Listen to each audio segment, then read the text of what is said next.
আল্লাহ বলে আমি কাউকে ডাকি নাই, আমি তোমাকে ডাকছি। তুমি কে জানো?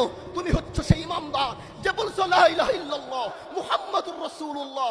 এ বান্দা, ইয়া আইয়ুহাল্লাযীনা আমানু যকুরুল্লাহ, আমি তোকে ডেকে বলছি, তুই কি করবি?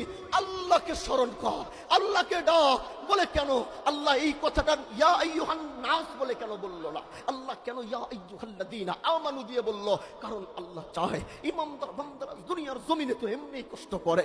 আল্লাহ চায় এই ইমানদার বান্দাকে তাআল্লুক মা আল্লাহর সম্পর্ক যেন আল্লাহর সাথে তার তৈরি হয়। এই জন্য ইমানদারকে ডাক দিয়ে বলে উযকুরুল্লাহ। এতটুকু বলে তিনি থাইমা যাইতে পারতেন, তার প্রয়োজন নাই তোমার জিকির, তার প্রয়োজন নাই তোমার নামাজ, কিন্তু তারপরেও তিনি ডাক দিয়ে বলছে যিকরুন কাসীরা।